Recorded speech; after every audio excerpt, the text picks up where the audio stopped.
Hello, I'm Bob Cohen, your GetSetup guide for Windows 10 Basics.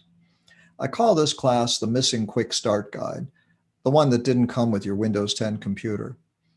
While Windows has gone through some changes and evolution since its beginning, Windows 10 includes many features that you may not be familiar with, and I'll cover the most important ones in this class.